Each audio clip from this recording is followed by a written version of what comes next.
Welcome to Bad Takes. I'm Laura McGann, the executive editor of Grid, and I'm here with my co-host, Matthew Iglesias, contributing editor to Grid. Hey, how's it going? It's going all right, Matt. So, I brought the bad take this week. Okay, what do you have? All right. How bad is it? Well, why don't we decide? Here, I'll lay it out. Okay, so the bad take comes from Bill Spindle. Okay. He just quit his job as the climate editor for the publication Semafor, which is a kind of newish startup news publication. As part of his job, so just to define what climate editor is, he wrote stories and a weekly newsletter on climate change, energy, kind of geopolitics. Okay. He quit in sort of grand fashion on Twitter and made this kind of public of his thinking. So he says he left his job because he felt Semafor was, quote, marred by an over-dependence on Chevron advertising. He then, later in the day, goes on to unpack that more because I think people had questions. So here's what he says. I'm going to just read a little bit of this long thread. People can go back and read the whole thing, but I'm going to just read the kind of key chunk here. So Bill tweets, "I'm not saying they or Chevron improperly influenced the climate coverage at Semafor. I could call it as I saw it." Right. He was doing the climate coverage. Yes. So he says, so just to say, like, his tweet is saying, he's not saying Chevron did anything or that Semafor bowed to Chevron in any way. It was completely independent journalism. And he was allowed to, quote, call it as I saw it. And then here's what he says.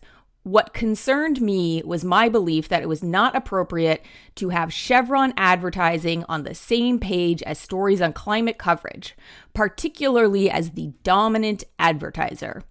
I would extend this to any news organization doing the same. Such advertising raises the specter of improper influence, perceived and real." Yeah, I really did not agree with this take. I have like multiple levels of disagreement. I have to say, it's important though to say that like I'm taking him at his word, right? Now, if you're doing climate coverage at a publication and the publication has Chevron as its largest advertiser, a thing that might happen is, you know, you get a call, you get a something, right, that is impeding your work and, you know, you want to leave. And that would make perfect sense. Right. And so just as you said, taking his word, he has publicly said that has not been the case, that there's been no pressure. Right. And I should also say, I mean, fair enough if he in his personal life wants to quit his job, that is fine. I see this as a bad take, sort of generally speaking, an issue generally speaking. I don't care what Bill Spindle does with his life. But so if we take him at his word that there was no influence, that this was a sponsor sitting at the top of his email newsletter and on his stories. Basically, the idea is that it's just per se improper for a journalist who cares about rigorous climate coverage to be working at a publication that has ads from the fossil fuel industry. And I find that to be untenable on like a number of levels. Starting with the fact that, I mean, I get the appearance of like a conflict of interest kind of thing. But what's a little odd about this is that this is the kind of take that you hear most often from people like Spindle, who are quite left-wing on climate change. So like, I don't see why, if you read his coverage, you would think he was being improperly influenced by Chevron. Now, I myself am like more moderate on this topic, and I've written columns that say like maybe Democrats should cool it with the efforts to block fossil fuel extraction. And I could imagine a world in which Chevron was sponsoring me, and then other people were saying, "Oh, Matt, like you're doing these moderate takes on climate change because you're getting this Chevron money." And then I might decide, you know what, it's like, it's not worth it. Like, I don't want to take this crap from people. But he's also not saying that. Like, nobody was giving him shit for like pro fossil fuel takes because he doesn't have those takes, right? So it's this like weird thing where it's like you're so hostile to the fossil fuel industry that you can't take their money because it would create the appearance of a what though? Because what is it that he's even doing? And I think this is important because the majority of media content, both journalism content and content that's less journalistic in nature, is supported in part, at least, by advertising. And this, I feel like this is a principle that cannot be quarantined.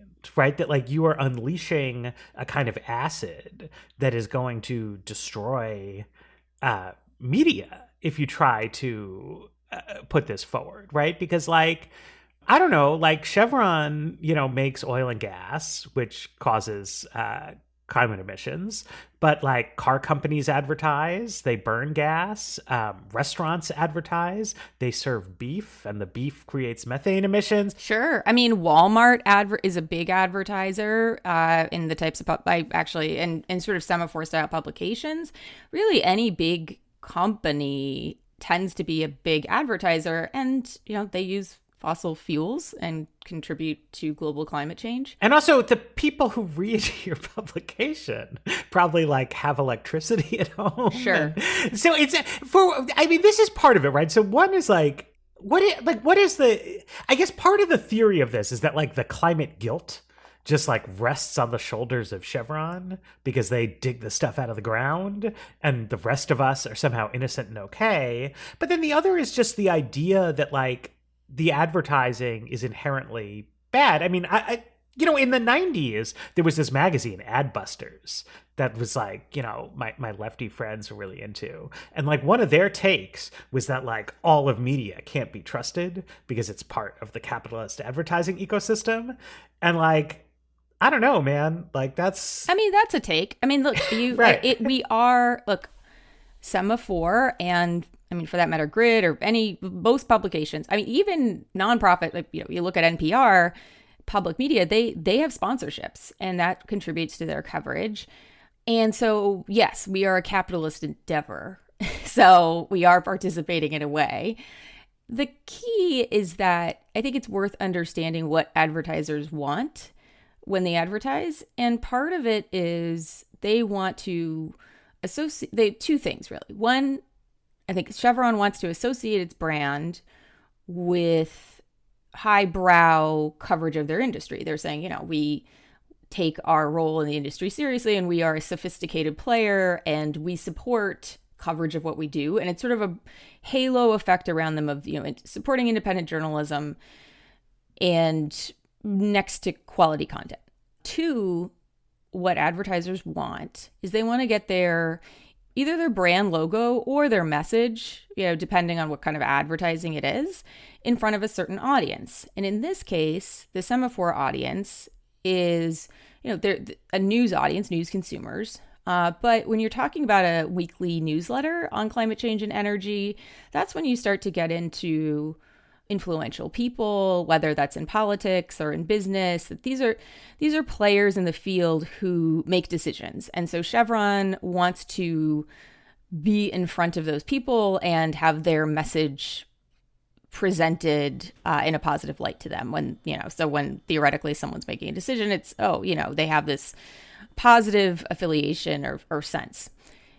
I think that what Bill and other journalists are saying when they say they inherently don't like a certain type of advertiser being associated with their work is that they are boosting just inherently by taking the ad and placing the ad next to their work.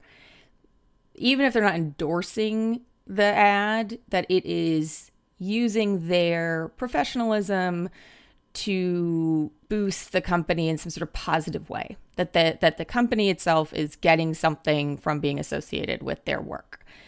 Now, I guess that's true on some level, and publications make decisions about what type of advertising to take. A lot of places, Grid, for example, we don't take tobacco advertising.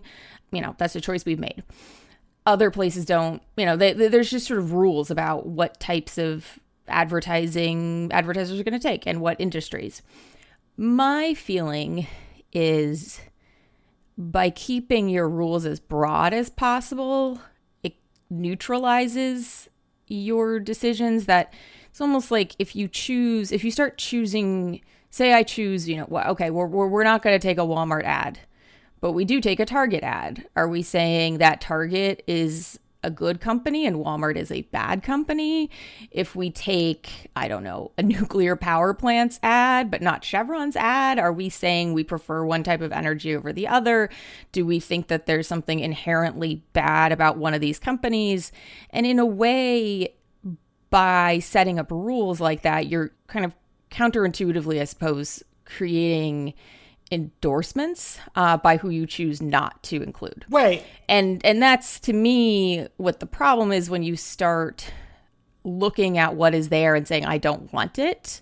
You are then, well, what is there? Are you saying, okay, no Chevron's bad, but what is the alternative? Are you, in terms of his beat, is he happy with a wind energy association? Well, then what is he saying? That in his coverage, he is very skeptical of Chevron, but institutions that are providing other types of energy, he's more lenient in his coverage. That actually, to me, it makes it almost less credible because it's giving us some insight into maybe his bias and how he covers things. And I don't know if he'd be uncomfortable with, some other type of energy or not, but he certainly is taking the position as an energy climate reporter that he sees Chevron as in some way a negative force in coverage. Well, yeah, I mean, this is one thing about this, is that I think the explanation is a little under-theorized, right? But so, one reason you might not want to advertise a product in your publication is sort of brand association, right? So, going way back to print magazines, right? You couldn't find ads for pornography in a respectable mainstream publication, right? And that's because having that advertising in your publication taints all of your content, right? That's the thinking about it, right? That you want to be a classy publication that classy advertisers want to advertise in, and that means booting certain kinds of advertising. Yes. Another thing might be that you believe that the marketing is per se bad, right? So the point of cigarette advertising is to get more people to smoke cigarettes. You don't want to say to your advertising clients, advertising in my publication is ineffective. Right. But if you think getting more people to smoke cigarettes is actually seriously morally wrong, then you've got to be no, advertising in our publication is so awesome that we cannot let people with these deadly addictive products sell it. And I actually wish that we saw more scrutiny of advertising for sports gambling, which has become very mainstream very, very quickly. And I mean, I don't know. I don't have reams of data and evidence, but if we don't have a sports betting sponsor on this podcast right at the moment, but if we did, I would worry about getting people hooked on sports gaming. That doesn't seem like a great idea to me. Right. I think you have to think about the message of the ad too. I mean, it's, what are we trying to do? I think it's the nature of the industry. I once did an ad read for a product that I thought was really stupid. It was a subscription box for dog food. But the worst thing that could possibly have happened there is somebody bought the subscription box for their dog and they decided it was kind of dumb, and then they didn't buy anymore. But that's their choice. Exactly. All you're really doing with that ad is hey guys, this product exists. Here's the case for it. Give it a try. And if people give it a try and they like it, that's great. If people give it a try and they don't like it, that's fine. Cigarettes are special. I mean, again, I single them out. Cigarettes, gambling, because they're addictive. Yes. Right? So that's a different kind of thing. You go to the Chevron, right? And it's I think if your model of the world is that people see an ad, like a BP ad, and they're man, those guys are right. Gasoline is a great fuel for automobiles. I'm going to go buy some gasoline. That's not how cars work, right? Yeah, it's not going to be also a subconscious I am trying to quit gasoline, and then this messaging in the back of my subconscious is driving me towards purchasing gasoline. That's not what's going on. It's like your car is out of gas. Except I think that leftists do think this, right? Like this is, I think, the sort of, I'm hesitant because I don't want to put words in the guy's mouth, but I think that left-wing people believe that fossil fuel companies have like bewitched us into thinking that like jet fuel is a useful way to travel to California. And that if we could like make them stop talking, right? In the way that, just like I'm saying, like, I think that if you couldn't advertise sports gambling, fewer people would use sports gambling apps. I don't think that that's how energy consumption works. Like, I think that people are buying fossil fuels and kind of feeling a little bad about it, but because they just are the most practical way to do a very large range of things, and that like we're developing alternatives, right? Like electric car sales are going up a lot. I was looking into buying an electric car, but the company is having production problems and they can't make any cars. You know, like I might buy an induction stove, but they're back ordered for months. I have solar panels on my roof, but it's not sunny at night. So we use fossil fuels from the electrical grid when that's happening. And I just like don't see the advertising or like the industry as playing that kind of nefarious role in driving consumer behavior. And the last thing I would want to do is say like, well, you're not allowed to like listen to this podcast if you consume fossil fuels. Yeah, no. Like, that doesn't make sense. Like, I want people to, I want the show to exist. I want Semaphore to exist. I want Grid to exist. I want the New York Times to exist. And like, all of these things, like, actually depend in a profound way on the ongoing existence of the fossil fuel economy, which I am saying, even though Chevron is not giving us any money, just because it's true. Right. It's a different type of advertising, as you're saying.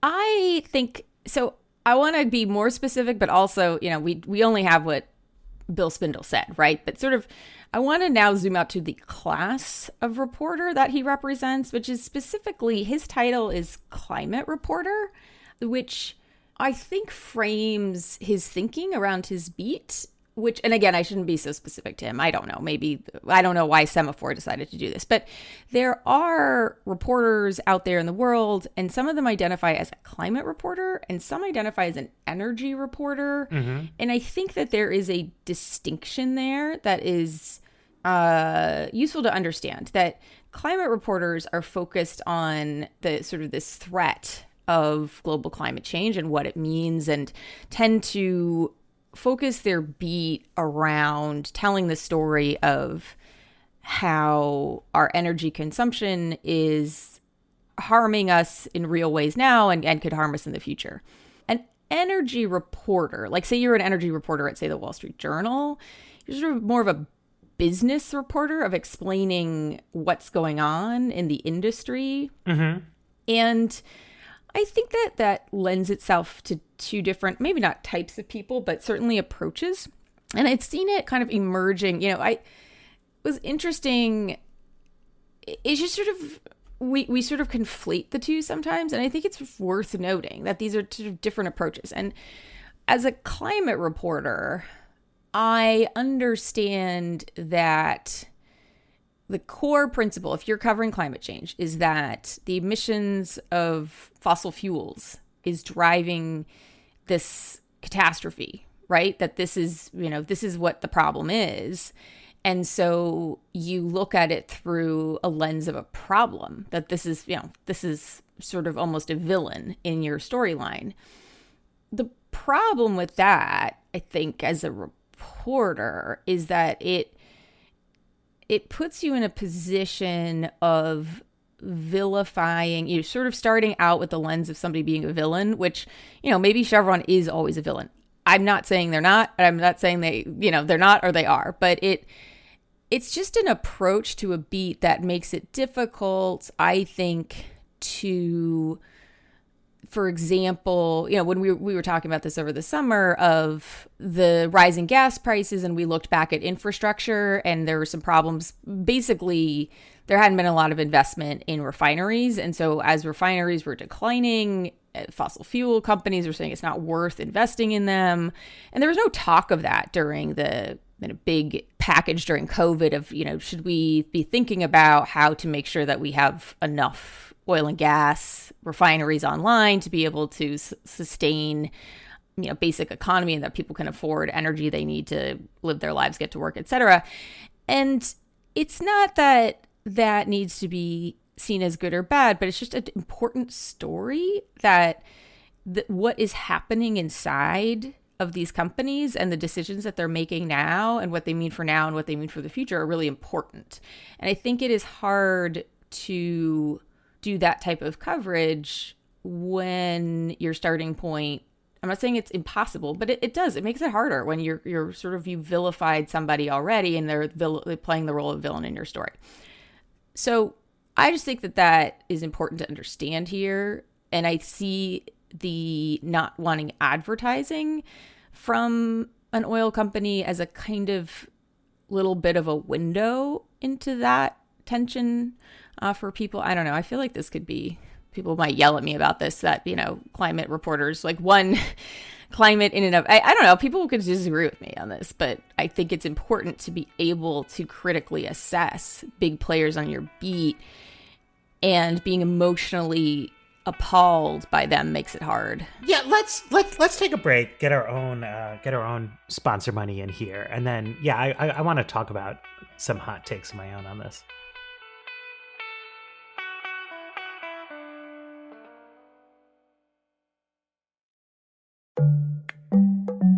I'm John Lambert. And I'm Lauren Morello. We're the health journalists behind Grid Health, the latest newsletter from Grid. So each week, I sit down to write about what's caught my attention on the health beat, like why Americans are falling behind on their booster shots, or how human health and animal health are connected. But the first thing I do is shoot over some thoughts to my editor, Lauren, who tells me whether I'm onto something or not. We want to touch on big ideas, like how health is connected to climate change and misinformation. But we also want to keep it grounded about what people are actually talking about, or the things they don't know they need to know. So basically, it's two nerds shooting the breeze every Wednesday at noon. Head to grid.news and click the newsletter link to sign up. I think this anti-Chevron advertising idea is part of a larger project that has been coming forward on the left over the past several years, and it has a few different elements. There have been a lot of moves to try to get universities to divest from fossil fuel companies, which is to say, big universities have endowments, right? The endowments are mostly invested in the stock market. So you could say, well, we're not going to hold any shares of stock in a fossil fuel company.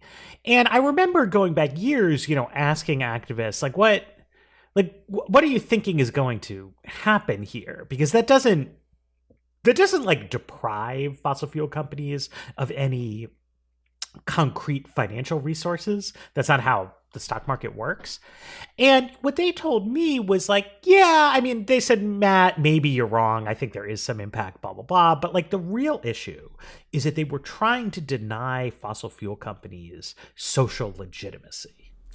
Right? That if you create a world in which Harvard and Princeton and Yale and other large, well-known nonprofit organizations say, I am going to refuse to hold any of my savings in the form of Exxon stock, that creates a moral taint around Exxon. And the advertising is similar, right? It's closer to, I mentioned briefly, right? It used to be the alt weekly paper would have weird porn and escort ads in the back, sure. But mainstream publications wouldn't run that stuff, right? Because it's dodgy.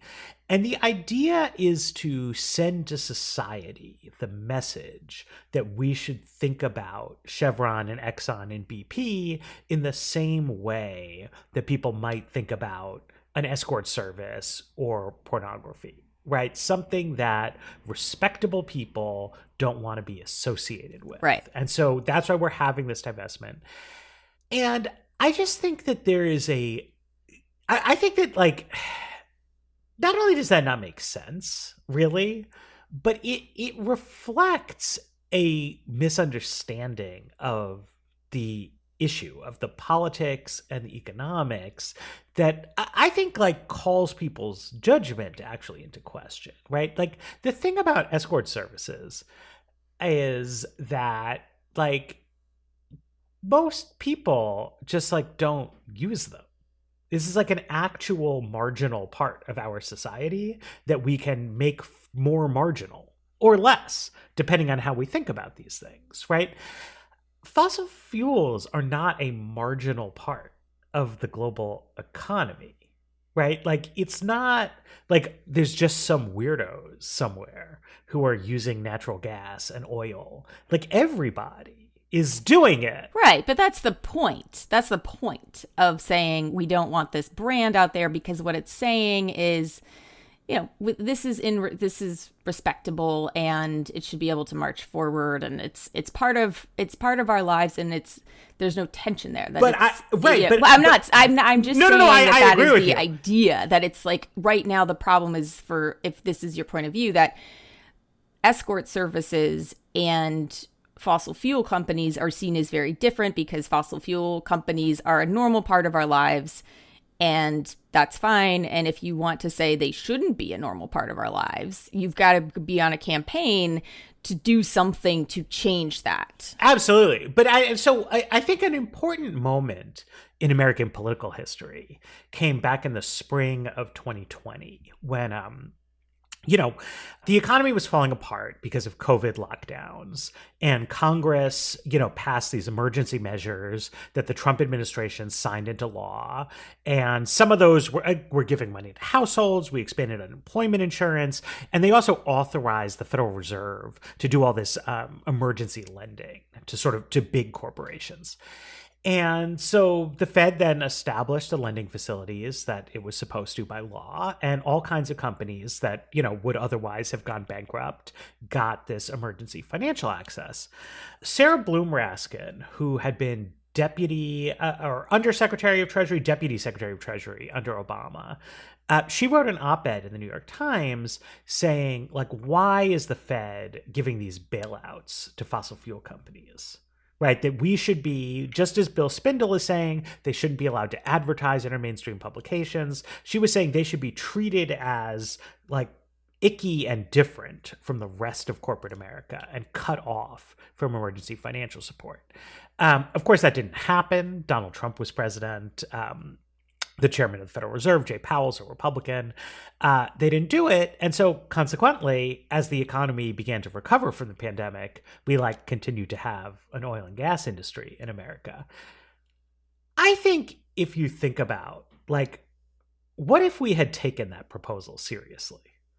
What if we had let every big oil and gas company go bankrupt in the spring of 2020 because people weren't driving cars as much because of COVID lockdowns? Would that be better? Would people be happy with that today if energy prices were 1 million times higher and production was way, way lower?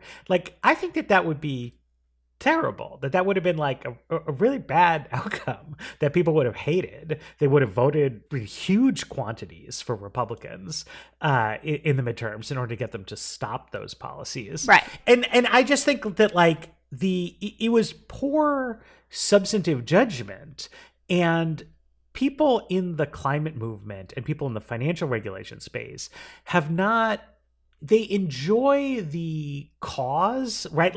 Let's try to get this divestment. Let's give people crap about their Chevron ads. Let's yell at the Federal Reserve that they shouldn't be doing this. They're not actually thinking through, what if we got our way, right? What if we became the dog that caught the car here?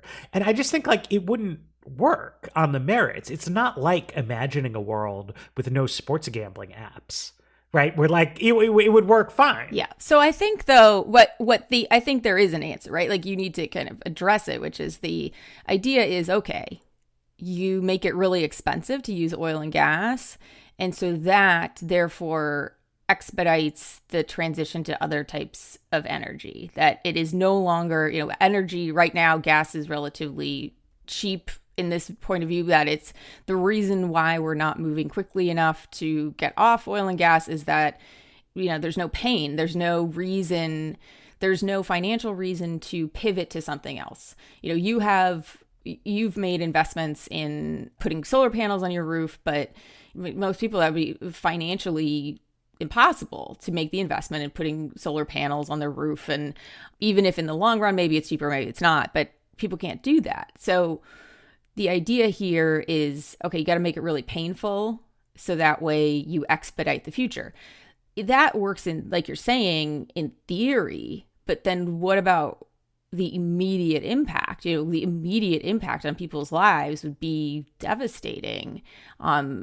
If it just became prohibitively expensive to fill up your car and get to work. There's no, the infrastructure isn't there to replace it immediately. So the actual policy goal here feels like it's missing a medium-term plan, one of which is, to me, like when you're talking about divestment or trying to denormalize oil and gas companies, is, okay, well, what are you doing to prop up other industries, right? Like that doesn't really help. Like if you want me to use less oil and gas, you're going to have to give me an alternative. Right. And so what's going on there? And I don't think there is a real robust plan afoot to get something going quickly to step in. I agree with that. And I also think, to like zoom out a little bit and issue one of my complaints about the contemporary media is that I think a lot of publications, a lot of journalists have moved in a direction of sort of, well, we were talking about this in the Both Sidesism episode, right? They've moved to like a less neutral posture in their reporting, but they haven't moved all the way to being like columnists. And the thing about a good opinion column is you need to have a clear thesis statement, and then you need to have some like supporting argumentation for your thesis statement. And your editor ideally will tell you like, that doesn't make sense, or I think you've missed some obvious counter arguments, and you kind of work on the piece, right?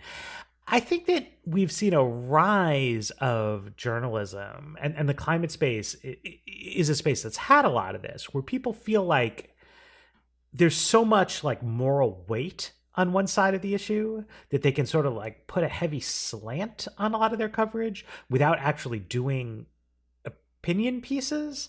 So you don't actually write out like, here's how this is supposed to work.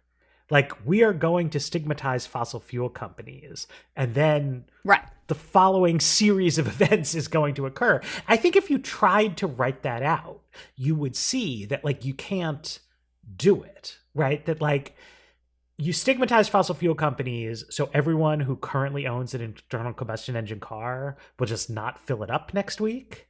And it's like, no, that's not what's going to happen.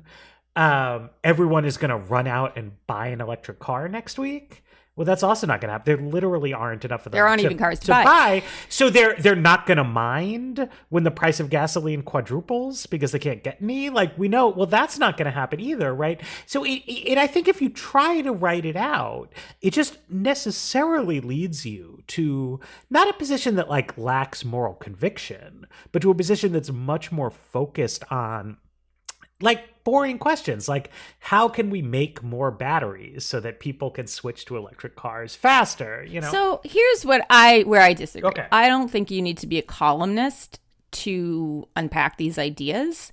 And I actually think it would be valuable to have robust coverage that explains what's going on. No, it would. And it is. I don't think you need to, because I think that you can logically think through a story without trying to defend a thesis per se. One of the things that irks me sometimes in media coverage is it's sort of coverage of positions. It's like the coverage of the climate movement is X because they want to long-term reduce fossil fuels.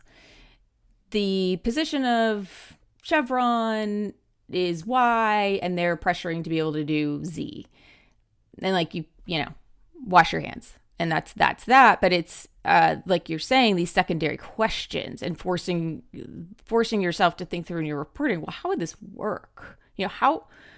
What does this? It's not enough to just sort of stake out two positions, which happens a lot, and I think increasingly polarized media environment where polarization is used as a handy frame on lots of things, that when you have this conflict, like that's considered enough for a story rather than really getting into the logic and testing how this would work. And I think to your point that there is moral weight when it's perceived that there is much more moral weight to one side of, hey, there's a lot of people out here and scientists that are waving a flag saying, this could kill a lot of people if we don't do something.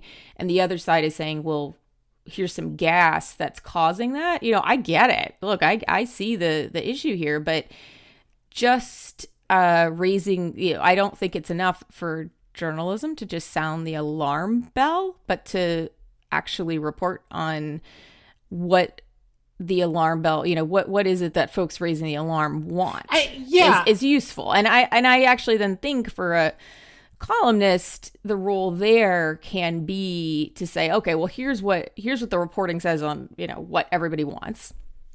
And here's why I think, here's my take on, why this is good or bad. And I think that those two things are complementary. But I think what you're talking about is not necessarily the end. To me, what you're talking about as valuable is not just the end product of a column. It's the process of thinking through what your story is really about. No, I agree.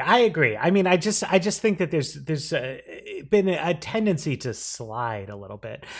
The other thing, though, I do want to say, looping back to the kind of most obvious implication of these ad boycotts, is like, I think it's important for journalists to stand up for the idea that you can do good work at a publication that has a business model that involves getting money from places. Like, because I mean, I've worked at a lot of different publications that have a lot of different business models, ranging from nonprofits that are financed by foundation grants to places that are supported by ads, to places that lose money because they have venture capital, to places that are kind of patronage by rich owners, to selling subscriptions. I mean, there's all kinds of ways you can make money.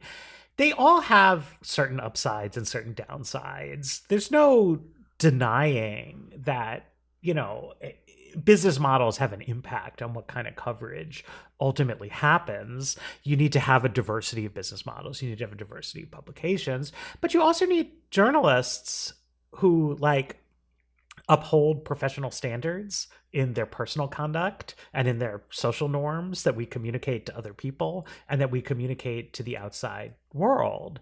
And if you feel that your advertisers are really dictating coverage at the publication you work at, that's a big problem that it's worth making a stink about.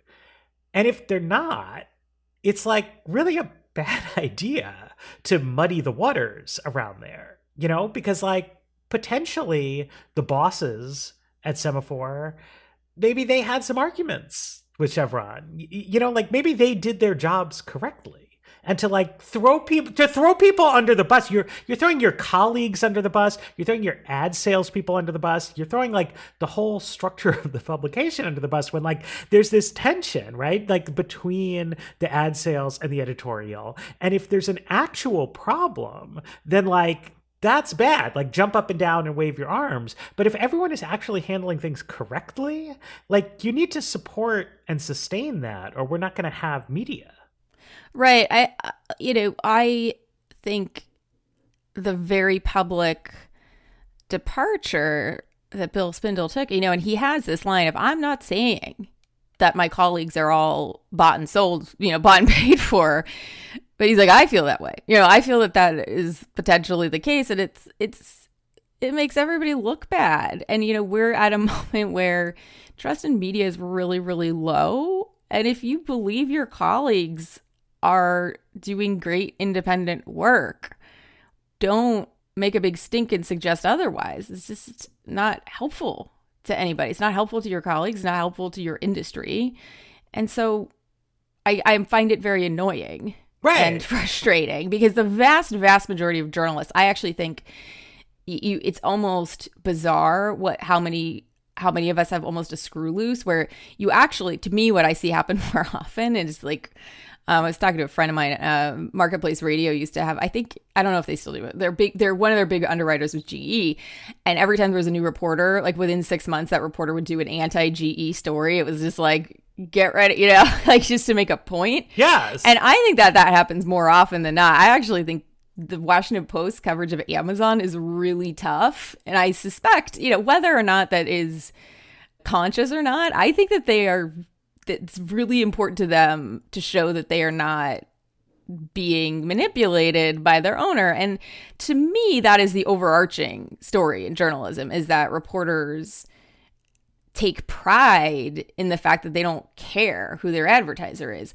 And frankly, that's part of why that's the appeal, like, right? Advertisers get to be associated with something that's viewed as quality, that the audience trusts this publication, so that they want to advertise in something that the audience trusts. And so that's the value. And I think just overwhelmingly that's the case. And I think it is just not helpful for this to go in this direction. And I don't know. I was also struck by how many people pressured Semaphore. It was maybe a month or two ago now, where the newsletter comes out and it says Chevron is the sponsor. And there was actually this kind of public backlash on the internet about it of, oh, this is ridiculous. Their main sponsor is Chevron. And I thought, I don't think the founder, Ben Smith, is he's a long history in media, and there has never been any sense or whiff that he was somebody who shapes his coverage to advertiser will. And so I thought it was weird. It's a little bit unclear what happened, but the ad on the email did disappear from the email newsletter. But then Bill Spindle said no, there was a press release from Semaphore saying it was left for some different reason. But in any case, I just thought Semaphore should just say no. Like, we are an independent news organization. We put up ads. And no, Chevron, yes, is an advertiser, but no, they are not sitting in our editorial meetings. And that's the case. And I felt like, they could have taken a stronger stance and used it as a moment, to take their highbrow, I love feeling smug too. It's like, feel smug, Semaphore, stand up. No, I agree. I think some of this like appearance of conflict of interest stuff gets it backwards, right? It's like you're acting guilty. Yeah, no, you weren't doing anything guilty. Just come out and say, no, this is how it works. We sell ads.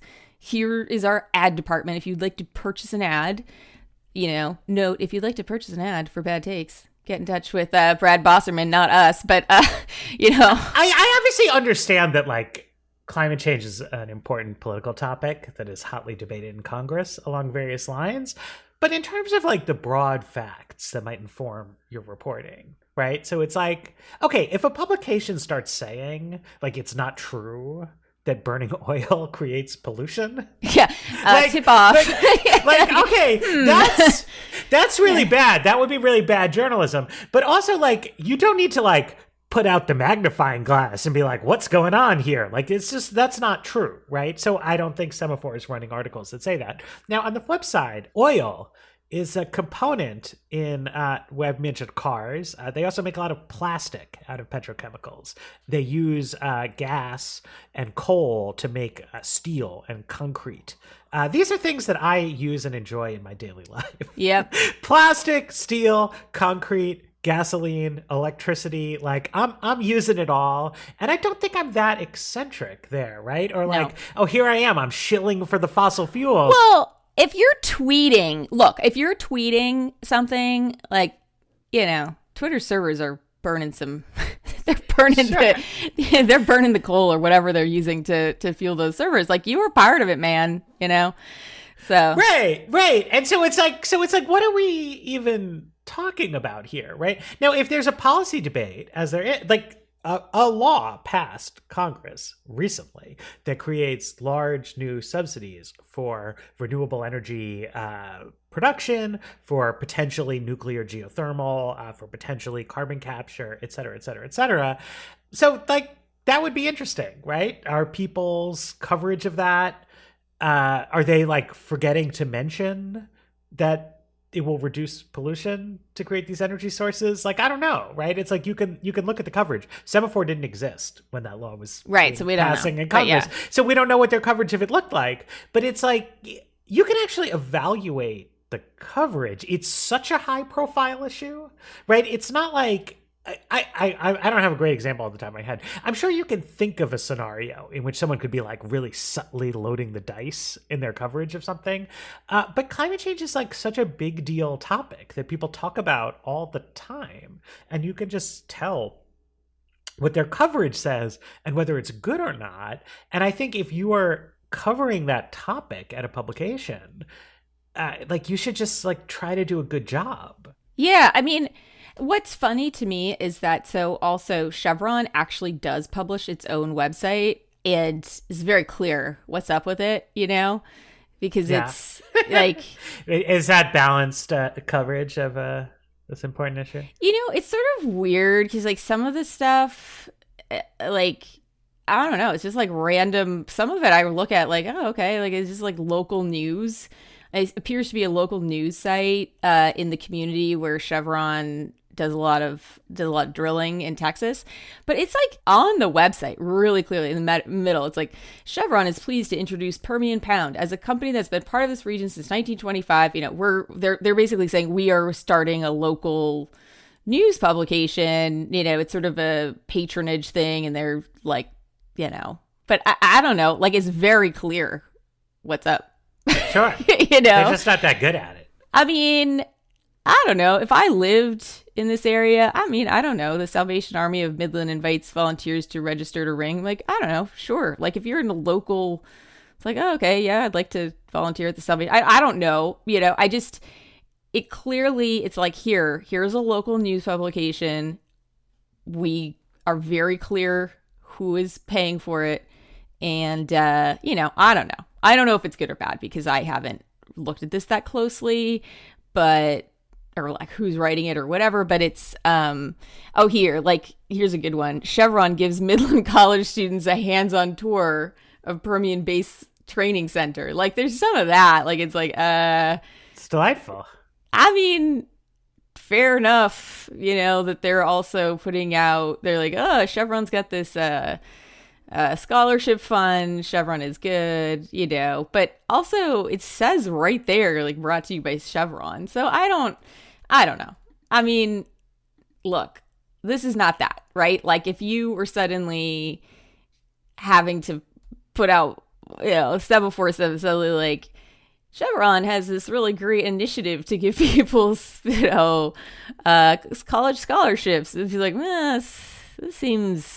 this does not seem like the hard-hitting news that Semaphore pretends to put out there. That would be questionable. But I don't know. Maybe I just have more faith in the audience as well to sniff out BS. And anyway, I just think that right now, journalism in trouble could use sustainable business models.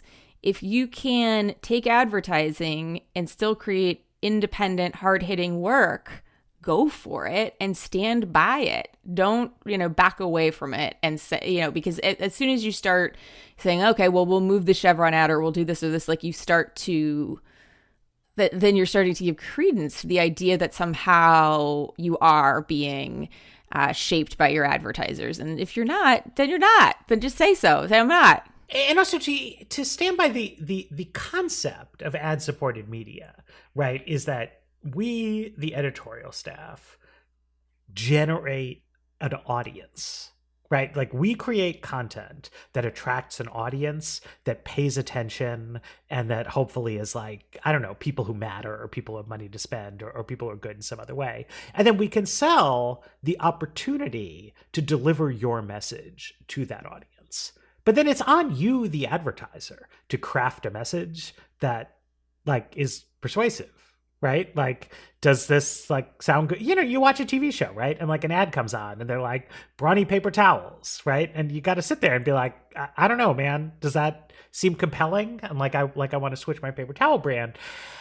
To concede the ground that like actually the purpose of advertising is to corrupt the journalists who are doing the editorial work, like I just think is really harmful. And I don't want to.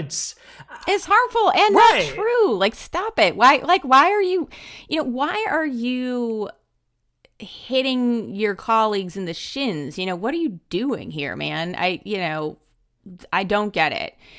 And I mean, imagine the person who's going to take over this newsletter. What are you saying about that person? I have no problem being bought and sold by Chevron. What's the message there?